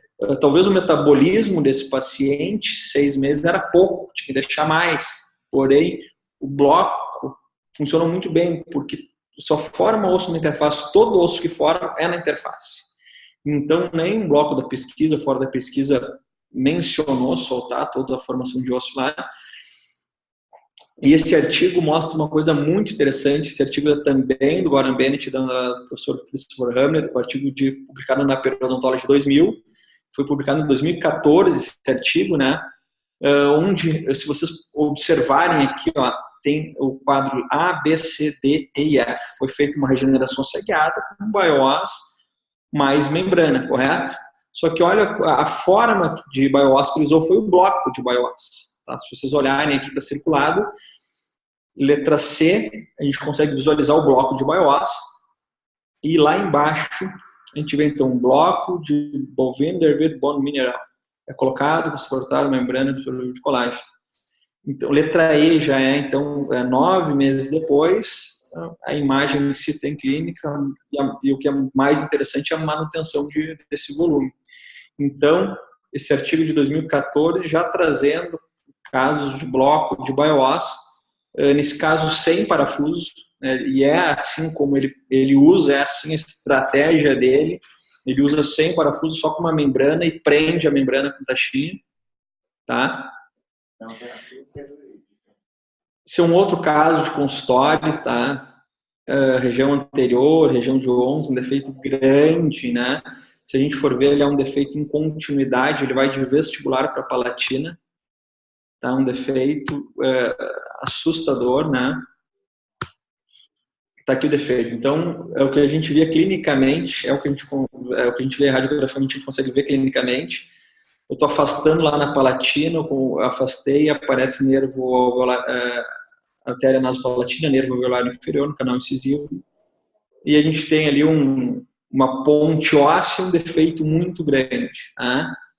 Usei nesse caso uma tela de titânio simplesmente para isolar o nervo. O meu medo era de colocar grânula ali de BioOS e ele ficar espetando o nervo. Então usei uma tela de titânio ali para isolar o nervo. Tá? Essa tela de titânio isola o nervo ali. Isso é bacana para não ficar ali, não correr o risco de um grânulo de BioOS encaixar entre o nervo e o canal e gerar uma sensibilidade, porque a ideia é deixar a tela aí, se ela não atrapalhar. Mesmo o princípio de uma instalação de placa e parafuso numa órbita, quando um paciente de trauma, de fratura, a gente tira só quando incomoda, né? Então, utilizando a mesma ideia, o mesmo princípio. Uma cama de BioOS, chamada de BioOS BET, né? Eu gosto de usar, então, esse é o bloco de BioOS, eu gosto de adaptar ele nessa cama. O bloco de BioOS ele é bem grande, 1 por 1 por 2, para quem for fazer o curso e vai manipular ele, quem for fazer o curso fazer o curso ao vivo, um curso de imersão, vai conseguir manipular o bloco de BioOS e vai ver quão grande ele é, 1 por 1 por 2. Dá para fazer uma axila inteira com o bloco de BioOS. Estou fazendo um live aqui no meu Instagram, manipulando o bloco de BioOS e adaptando o bloco de BioOS. Vamos voltar aqui um pouquinho, adaptando o bloco de BioOS, né? Ganhando o volume que a gente precisava. Nessas adaptações, nesse gap, a gente bota o grânulo de BioOS e finaliza sempre da mesma forma, aí com uma membrana BioGuide, no caso aí uma dupla camada de BioGuide. Tá? Foi finalizado. Sutura, cicatrização, aí vai cicatrizar 6 meses, é o padrão que a gente usa de 6 meses de cicatrização. Em 1 mês, no primeiro mês, a gente perde uma tomografia para acompanhar. Pode ver que na seta, ali na imagem de baixo, mostra ali, então, que a gente não tem osso formado, mas fica claro ali, com 6 meses já tem uma ponte óssea formada, né? É uma imagem muito bacana, tá? E o que acontece é a gente acompanha. Então, antes, 1 mês, 6 meses, a gente vê a evolução, tanto radiográfica quanto clínica, aqui com 6 meses. Com 6 meses ainda não está 100% satisfatório. Na hora de instalar o implante, tem um cuidado para não tocar mais em papila, uma incisão delicada, uma incisão conservadora. Como estava antes e como ficou 6 meses, então a gente saiu de 0,3 milímetros para 6,9 milímetros, tá? Fantástico. Né? Clinicamente não está 100% e aí a gente tem que lançar mão de enxerto conjuntivo nessa etapa de instalação do implante, mas nesse caso, então a gente subinstrumentou, usou um implante da Straumann BLT, Bone Level Taper, e o que a gente fez foi que a gente partiu para uma carga imediata em cima desse bloco de BioOS, né? A ideia era seguir todos os pré-requisitos de uma carga imediata, teve travamento, estável, oclusão ok, está tudo certo, por que não fazer uma carga imediata? Então a gente partiu, teve travamento, 40 newtons de travamento, esse implante que é aí um dos últimos lançamentos da Strauma, e aí está aí o implante instalado, a remoção de tecido conjuntivo, uma incisão delicada, linear. Eu mesmo, sendo cirurgião bucomaxilofacial, busquei com os anos aperfeiçoar a parte periodontal, porque é fundamental a manipulação de tecidos moles. Acho que 90% dos meus casos, eu tenho alguma etapa, vai ter uma manipulação de tecido mole, início, meio ou fim. A gente usou aqui para aumentar o volume na cervical da região vestibular. E aí o implante pronto, então, para se fazer uma carga imediata. Esse caso eu operei em abril do ano passado, foi numa sexta-feira de manhã, eu abri, a colega, a doutora Juliana Greff, ficou trabalhando com a prótese, esse paciente é dela, e eu fui para o aeroporto pegar o avião para ir para o congresso da Osteology Foundation, que foi em Mônaco, em abril do ano passado. Então, a imagem, as fotos, mudou a câmera e mudou um pouco, está um pouco mais clara, mas a gente consegue perceber na imagem de cima, lado esquerdo, todo o contato que ela teve com a oclusão, né? E aí, depois de 12 meses, um ano, a imagem que a gente tem tomográfica, né? Essa imagem é mais para controle nosso, a nossa integração a gente tem que ver com raio-x periapical, é o que as revistas internacionais pedem, raio-x periapical para fazer o controle aí de osso-integração. Aqui a imagem, então, aqui é no momento da instalação do implante, que a gente vê tomograficamente com 12 meses, osso acima do nível do implante, como a gente deixou no momento da instalação, implante lá no limite apical, formação de osso, lá na vestibular já tem uma ponte óssea formada, e eu tenho certeza que quando fechar 2 anos, com uma nova tomografia, a gente vai ter uma imagem clara de uma nova cortical óssea na vestibular. Ainda a gente vê uma imagem de bloco, tomograficamente, e acompanhando nos outros casos, a gente vai conseguir identificar uma imagem mais cortical, pouco volume, mas vai se manter muito melhor que apenas o grânulo se manteria. Esse é um artigo do Frank Schwartz, equipe lá da Alemanha, um dos grupos mais importantes que trabalha com esse material, com o BIOSBlock, com o BioGraft, né, que é de origem equina. E nesse estudo em campo também ele compara o BioGraft com o BioSblock, né? E acha o mesmo resultado do professor Gordon Bennett, o mesmo resultado que a professora Isabela Roqueta, que é o histológico exatamente igual entre os dois materiais, mesmo resultado histológico. Então eu tentei pegar um caso, um pouco de cada coisa, para ver, exemplificar que a gente consegue usar em todas as situações, tá? Aqui é um caso de mandíbula, tá? Aqui a gente consegue ver, isso é muito, muito, muito comum.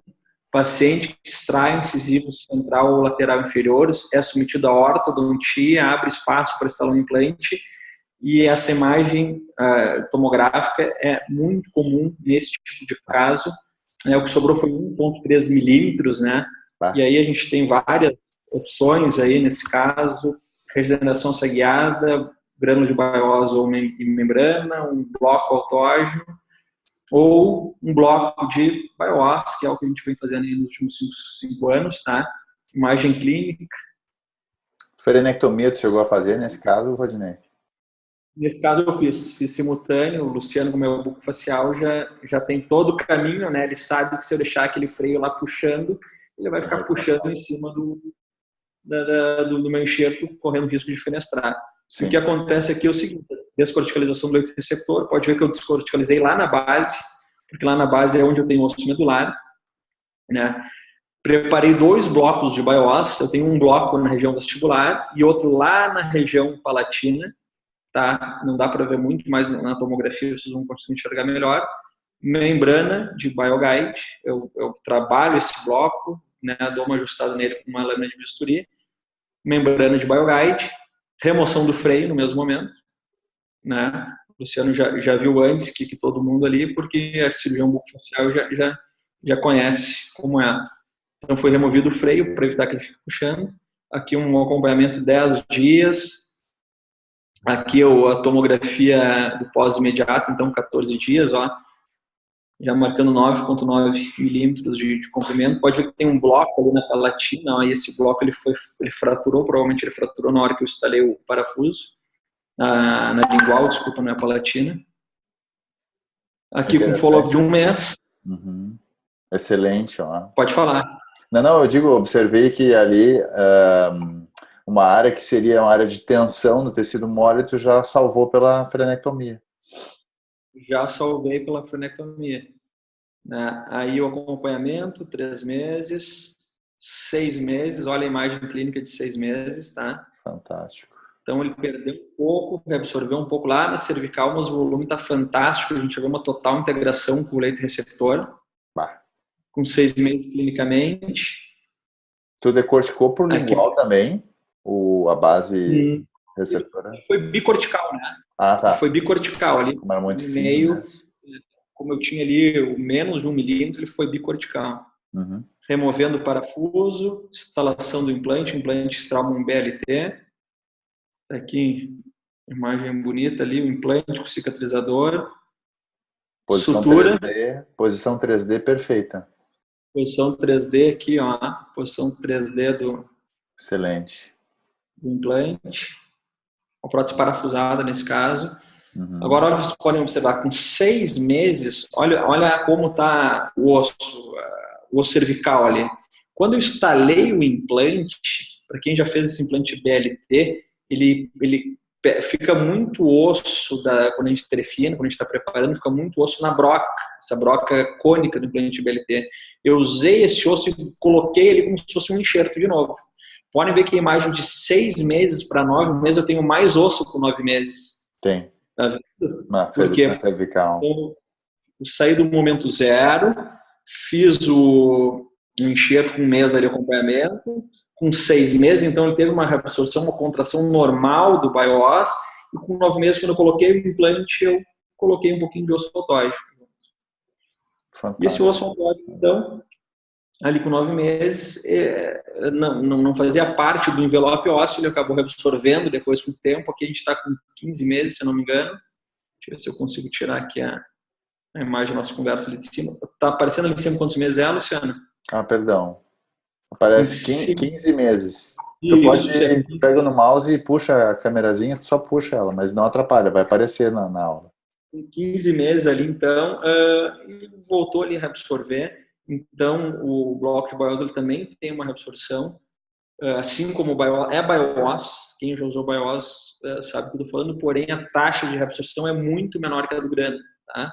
Então, a gente sai dessa situação para essa com bloco de biomaterial, né? Sem o osso autógeno, que seria a primeira opção. Para quem quiser aprofundar, isso não é o fim da aula, mas já pegando gancho esse caso, eu peguei ele para ilustrar um curso que eu vou dar dia 21 e 22 de julho aqui em Porto Alegre. Vai ser sexta-feira o dia inteiro, de manhã aula teórica, vou mostrar os estudos, todos eles, vou mostrar todo.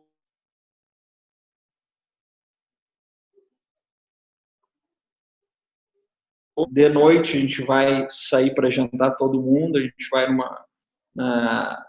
um restaurante de vinho aí bacana. No sábado a gente vai fazer um hands-on, um handling, o pessoal vai manipular o bloco de BIOS em cima de uma prototipagem, tá? O detalhe é o seguinte, essa prototipagem é um paciente de verdade, eu vou mostrar as imagens na TV enquanto vocês operam o bloco, operam o protótipo, né, operam o paciente, vocês estão vendo a tomografia do que vocês têm na mão, vocês vão ver na imagem na televisão, o que vocês estão na mão. Acabou 10h30 da manhã a prototipagem, a gente vai operar essa paciente ao vivo, de verdade, vai fazer uma reconstrução com o BIOS Block, essa mesma paciente que vocês operaram já o manequim, vocês já operaram a prototipagem. Então, é o mais real possível, né? Vê a tomografia, opera o protótipo com um bloco de BIOS de verdade, com grânulo de BIOS de verdade, com membrana BioGuide de verdade. Então, uma manipulação totalmente real. E, para finalizar, a gente opera essa paciente que a gente operou o protótipo de manhã. É o jeito mais fidedigno que eu conheço. Nossa, não tem curso melhor que esse, eu duvido. Eu já organizei um curso de cirurgia avançada para implantes, mas nesse nível eu não cheguei perto. É excelente. E a prototipagem faz toda a diferença, né? Porque daí tu tem o estímulo visual, o Sim. tátil, tu conversa, tu tá num ambiente de imersão, que eu acho muito interessante, vale a pena. Foi um curso que, montado com todo carinho, selecionar pacientes, selecionar o caso certo, preparar a prototipagem. O Vinícius da CDI deu uma super mão que ele imprimiu vários protótipos com vários materiais, me mandou, eu testei, eu operei vários protótipos para ver aquele que tinha a consistência mais parecida com aquele tipo de osso, com aquele osso mais cortical, aquele osso.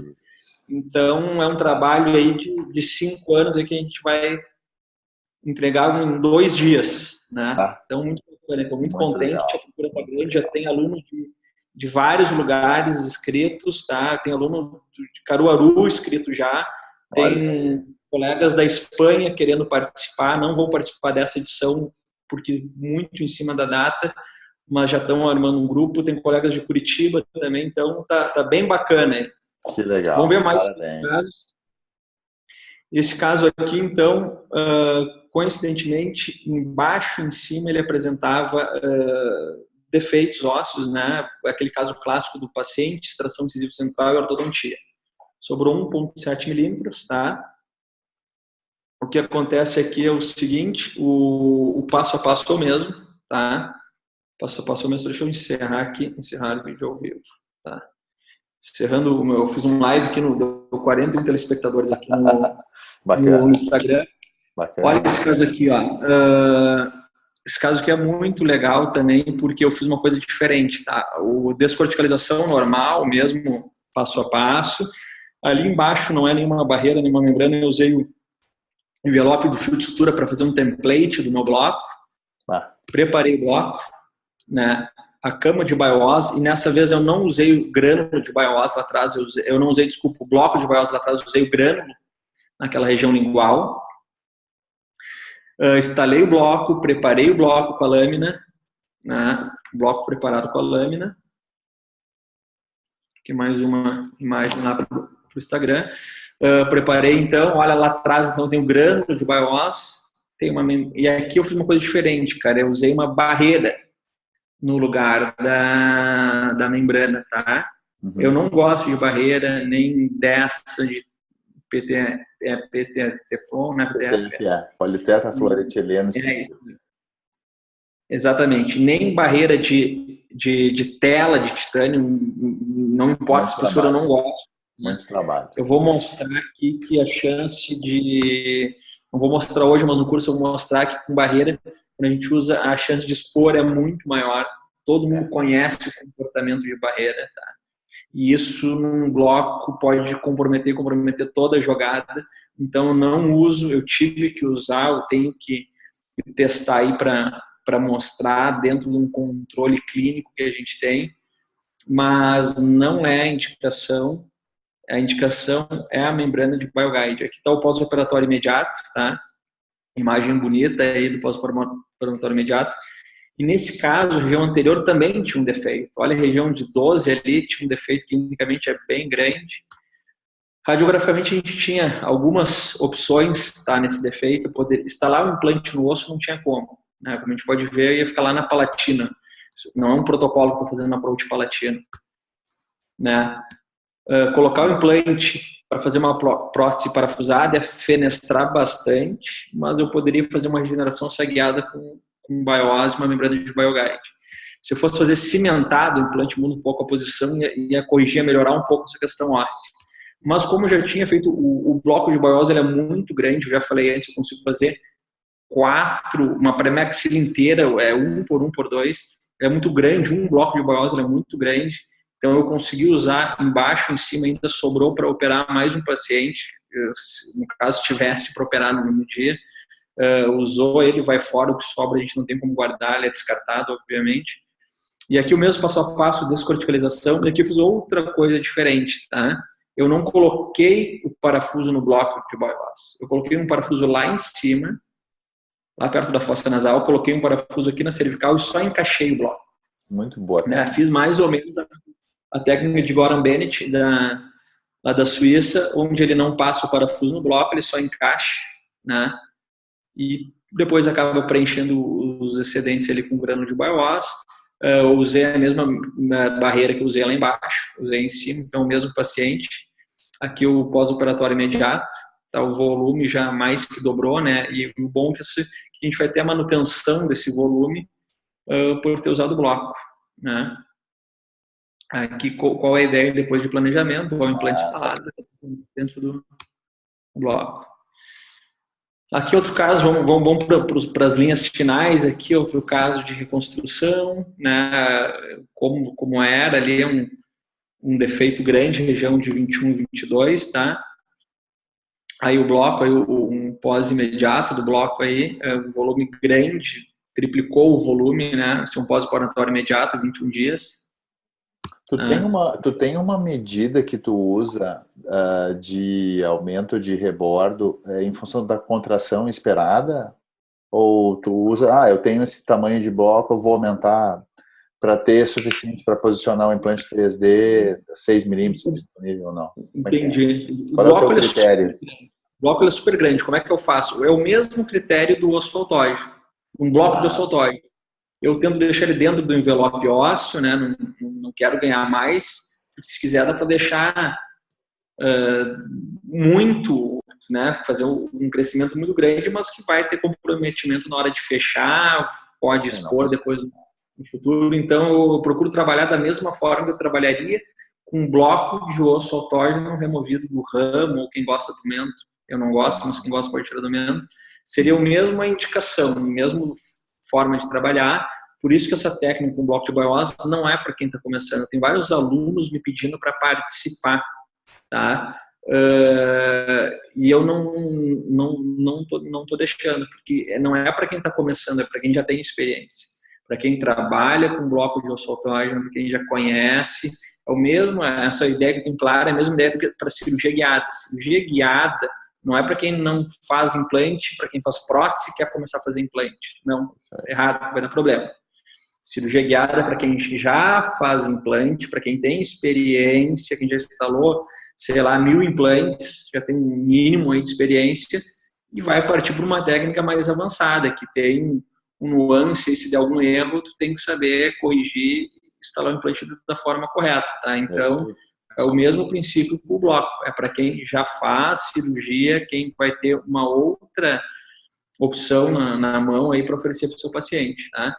Concordo. Esse é um caso, o último caso, aí já estou um pouquinho queimado no horário, mas esse é um caso do limite, ó. Não tem nada de osso, nada. Como é que tá de horário aí, Luciano? Eu tô tranquilo.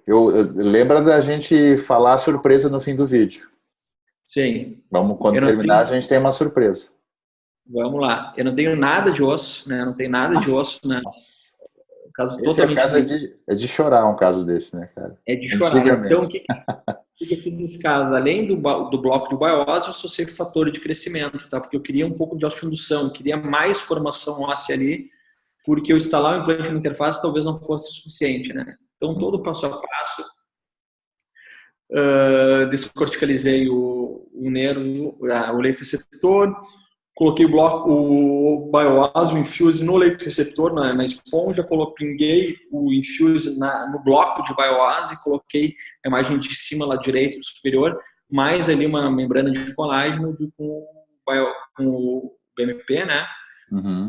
Usei uma tela, nesse caso, uma membrana BioGuide bem grande, não usaria tela, esse caso tem aí quase 4 anos, eu não usaria tela novamente, usei tela nesse caso, né, não achei que seria importante do BMP, do BioOS, do Infuse, né, aqui é só um videozinho mostrando aí como funciona, para quem não conhece, o BMP, o Infuse, então ele é um pó, que vem junto uma água estéreo, que a gente mistura os dois, coloca numa esponja, assim como mostra o vídeo, coloca numa esponja de colágeno que vem junto, e deixa aí em torno de 15 minutos aí, ele firmar ali na esponja. No caso, eu fiz isso no bloco. Eu coloquei no bloco o BMP. Esse caso foi interessante. Direto no bloco. O bloco é que foi o veículo. Teve na esponja também, mas o grande veículo onde tem maior quantidade de material foi no bloco. Aqui nesse vídeo Genial. a gente vê então células mesenquimais. A gente Sim. vê células mesenquimais que são plugadas aí pelo BMP, pelo Infuse, se diferenciam em osteoblastos e começam uma formação óssea. Então, assim que funciona o BMP, o Infuse, para quem não conhece. Excelente. Tá? E aí, o que acontece? A formação óssea ela é maior, tá? Radiograficamente, tomograficamente é bom, bonito, como os outros casos, né? Mas o grande pulo do gato, o grande diferencial é a histologia dessas imagens, né? A gente saiu dessa situação para essa, né? E a grande sacada é que histologicamente, além de estar bonito tomograficamente, histologicamente a gente tem... Gravando, tá? Agora pode compartilhar a tela, se quiser. Eu acho que está compartilhada, não? Peraí. Ainda não. Não, peraí. Foi? Compartilhou? Daqui a pouco vem. Deixa eu ver se eu fiz certo aqui, peraí. Tá aqui, share screen. Share screen. Foi. Isso? Isso. Deixa eu voltar aqui um pouquinho antes de sair, então. O vídeo saiu bem, faltou só o transcirúrgico. Sim. Vídeo ok, 100%. Beleza, aí. Pós-operatório, clinicamente a imagem, tomograficamente é muito bonito, né? Então a gente sai dessa situação clínica para essa, né? A gente sai de 0,7 milímetros para 8,9 milímetros, tá? Foi o que saiu no especímetro. Clínica, tomograficamente, então, como estava e como ficou, mas o mais confortável não é essas imagens tomográficas, não, nem imagem clínica. O mais confortável é saber o que tem ali dentro. Então, a trefina no sentido palatino vestibular, o que a gente tem lá de osso, aqui o sentido da trefina, né? Mostrando ali todo o sentido, mais uma imagem do professor Dr. Ronaldo Barcelos. E o que a gente vê, então, é que ao redor de todo o bloco tem um novo osso formado. Tá? O rosa clarinho é o bloco de Urbaiós, esse rosa escuro que circunda desde a parte lá de cima, que é a parte do leito que faz a interface com o leito receptor, até a vestibular, que aqui de baixo eu tenho um novo osso formado. Né? Então isso é muito reconfortante, porque eu posso botar o implante só no bloco que ele vai osso integrar sem problemas. Como nessa imagem tem 2 implantes ali que está 100% em bloco. Tá? Continuação desse caso, 9 meses depois, essa paciente teve que fazer uma viagem de urgência aí, com um problema de saúde na família. Então, foi pegado os implantes das extremidades e foi feito um provisório imediato ali nos implantes mais da extremidade. Não daria tempo de confeccionar uma prótese normal, convencional. Então, eu tenho essa tomografia quando ela voltou da viagem, então, voltou dessa viagem 20 meses depois. Clinicamente como estava, 24 meses depois, um acompanhamento da radiografia periapical, e agora eu tenho esse mais recente aqui, que é 3 anos e 9 meses, a imagem lá de baixo. A gente consegue ver clinicamente formação de papila, a tomografia mais na direita, periapical no lado esquerdo, toda a manutenção de volume. Então isso é uma imagem bem reconfortante, que tem casos mais antigos, tem casos da pesquisa com 4 anos e meio. Então, a data da cirurgia é 26/8/2013. Né? E se comportando muito bem, como o BIOS se comporta. A gente fez um misto morfométrico, comparando o primeiro caso que eu apresentei com esse, só o bloco de BIOS com o bloco mais BMP, e a gente viu que a formação de novo osso no interior do bloco é 4 vezes maior quando a gente usa o BNP junto. Tá? Então, o NB, newborn, né, mostrando 20%, 4 vezes mais do que quando a gente usa só bloco. Tá? Então, isso é um dado que a gente conseguiu extrair daquele caso. Bom caso. Casos de BMP com bloco já existem. Né? Aqui tem 2 artigos, um também onde participou a Isabela Roqueta, Máximo Sino, 2 artigos mostrando, e os 2 mostram a mesma coisa que a gente encontra, que é a formação de novo osso no bloco. Aqui o curso que a gente já falou um pouquinho. Vamos lá, Luciano, qual que é a nossa surpresa? Então, tem duas surpresas. A primeira, se tu quiser parar de compartilhar a tela, a gente aparece só nós dois. Em primeiro lugar, parabéns. Eu fiz questão de ter essa conversa contigo. Na verdade, eu e quem me segue na internet, quem segue a ti na internet, a gente tem muita sorte de ter à disposição as ferramentas que a internet oferece hoje, que é o quê? Alto nível de conhecimento, de forma democrática, passado quando a gente quiser.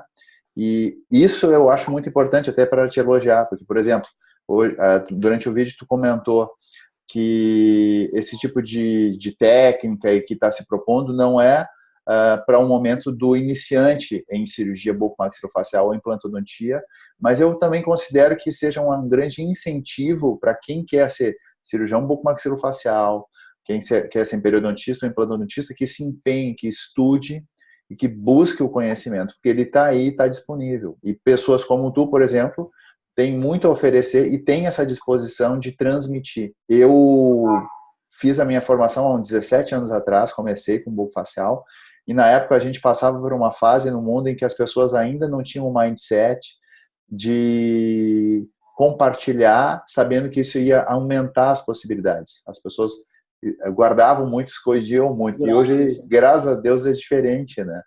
E por isso que eu gosto de estar por perto de pessoas que têm esse tipo de pensamento. Por isso eu quero te dar de novo meus parabéns.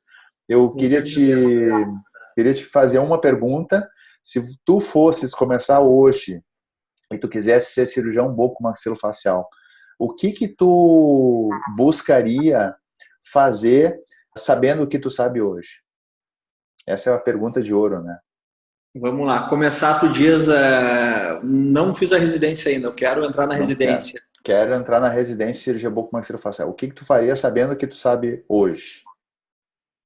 Cara, entraria para um curso, buscaria alguma qualificação, uma titulação e empenho, dedicação, uma especialidade 100%. 90% não basta. Vou contar uma história rápida aqui. Semana passada eu estava num congresso, nele estava o Paulo Storani. Paulo Storani é o cara que ajudou lá no filme Tropa de Elite, que seria o Capitão Nascimento. Tá? É isso aí. Vocês lembram daquele episódio no Rio de Janeiro, onde a refém foi morta com 3 tiros, né? O BOP chegou, atirou, deu 3 tiros e morreu. Vocês lembram? Todo mundo lembra desse episódio. Não lembro o nome do rapaz que era o sequestrador, mas foi um sequestro dentro de uma lotação. Uhum. O maior fracasso do BOP. O BOP até hoje reconhece como o maior fracasso.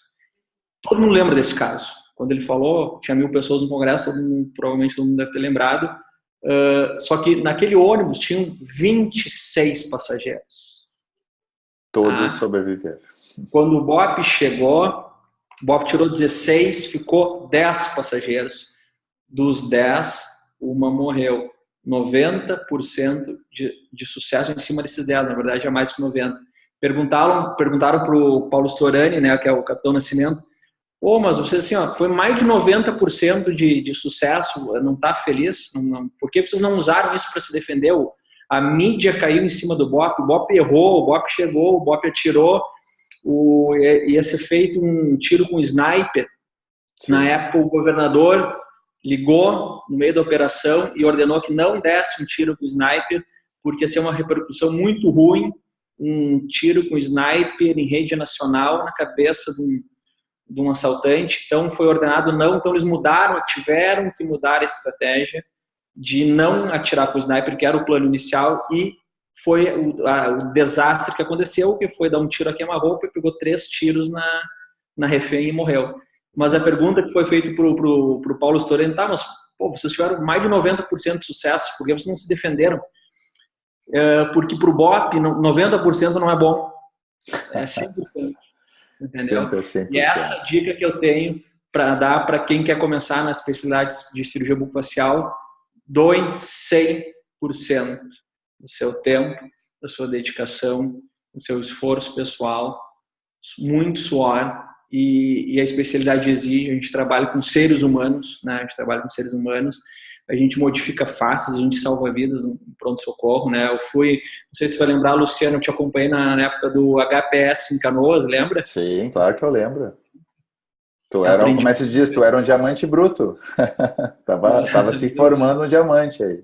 Então, aprendi muito, obrigado. Nunca tinha te agradeci pessoalmente, Imagina. obrigado aí. O Luciano é o cara que senta do teu lado, mostra, durante o médico anestesista lá sedando o paciente, anestesiando o paciente, ele vai dando as orientações ali de que acontece. Obrigado, porque são poucos que dão esse tempo de sentar, de explicar, de orientar. Isso com certeza faz uma diferença na nossa formação, né? Obrigado. Tu Não tinha te merece. agradecido. Foi um prazer, cara. Mas a questão é essa, eu acho que o 90% não adianta, tá? A média, o brasileiro está acostumado com a média. Esse é o A problema. média, pá. Acima da média, a pessoa reclama, tem gente que fala mal, né? Quando se faz acima da média, pô, o cara que está querendo aparecer, o cara tá... Mas não, na verdade, acima da média tem que ser 100%, que os pacientes precisam 100%. Se todo mundo pensasse assim, o país ia ser diferente. É isso aí. Concordo 100% contigo. Pô, não, tá de parabéns. Gostei muito aí dessa dica. E a surpresa que a gente quer deixar para quem assistir esse vídeo é o seguinte: em algum lugar dessa tela, aqui na descrição, ou aqui em cima, ou em algum botão, você vai poder clicar num link que a gente vai colocar aqui, e você vai poder clicar num link que vai levar para uma página de cadastro do seu e-mail para você receber... Opa! Então, eu quero dizer que se você tiver interesse em receber um resumo dessa aula e um convite para participar do curso do meu colega Rodinei Bucco, de reconstrução óssea com blocos xenógenos para implantes, basta você entrar no link que vai estar nessa página ou em algum lugar desse vídeo ou na descrição. Você entra, se cadastra e você vai receber direto no seu e-mail um e-book completamente gratuito explicando o passo a passo dessa técnica que o Rodinei brilhantemente nos apresentou nessa aula. Se fosse você, não perderia essa chance. Então, entra lá, se cadastre, e quem tiver interesse, quem tiver o perfil para fazer o curso do Rodinei, busque contato com ele, mas também dentro do e-book que você vai receber cadastrando seu e-mail, você também vai receber informações sobre o curso. Vale muito a pena. Eu já estou planejado para participar do curso do Rodinei e eu encontro todos vocês lá. Rodinei, mais uma vez, obrigado. Já está convidado para mais materiais, porque um encontro só é pouco, a gente tem muita coisa para compartilhar e te deixo para as palavras finais. Mais uma vez, obrigado. Eu que agradeço, Luciano. Eu tenho como dividir a tela aqui? Claro. Divide aqui, ó. Eu vou só fazer mais um. Então, pessoal, agradecer a oportunidade, agradecer ao Luciano a oportunidade de falar com vocês. Eu sei que ele tem uma audiência bem qualificada e bem grande no Instagram. E deixo o convite, então, para participar da nossa imersão de BioOS Block Technique, um enxerto minimamente invasível, em julho, 21, 22. 21 é uma sexta-feira.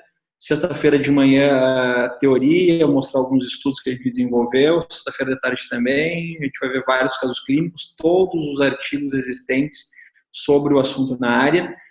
De noite a gente vai jantar todos juntos na Decanter, uma janta temática com vinho. No sábado de manhã, então, a gente vai fazer um hands-on, vai manipular o bloco de BioOS em cima de uma prototipagem. Essa prototipagem eu vou projetar as imagens tomográficas dela na tela. Então, vocês estão vendo tomograficamente, vocês vão operar, vão pegar essa maxila prototipada, vão operar com o bloco de BioOS, com o grânulo de BioOS de verdade, com a BioGuide, com a membrana de verdade. Vocês vão manipular.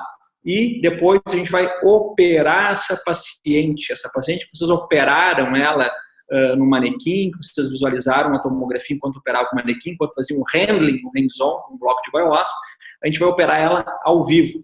Então, aquela maxila que foi operada no protótipo vai ser operada ao vivo, com todos os alunos participando. O curso tem poucas vagas ainda. Agora está me vendo aqui, Luciano? Tô. Então, tem poucas vagas ainda. Alunos de fora inscritos, de Caruaru, teve um aluno da Espanha que quis participar, mas não conseguiu fechar por causa da data. Não sei quando vai ser a próxima edição, não sei se final do ano, novembro, ou se em março de 2018, tá? Então não vou prometer nada, um monte de gente já quer saber que não pode agora, ter depois, eu não posso prometer o que eu não sei, tá? E agradecer a oportunidade aí, Luciano, mais uma vez aí, não adianta a gente estudar e não conseguir passar, né? Estudar e guardar para a gente não serve para nada, né? Por isso Não que serve para nada. Vai tudo pro caixão. hoje em dia, se tivesse uma segunda dica para quem está começando na Buco, ler artigo. Ler livro é importante, a base é importante, mas a atualização muito mais em cima de artigo, porque artigo foi escrito esse ano e foi publicado um ano depois. O livro, publicado agora, foi escrito há 2, 3, 4, 5 anos atrás. É isso aí. Isso aí, Luciano, obrigado. Obrigado pela oportunidade. Um grande abraço. Tamo junto. Obrigado, Rodinei. Um abraço. Outro.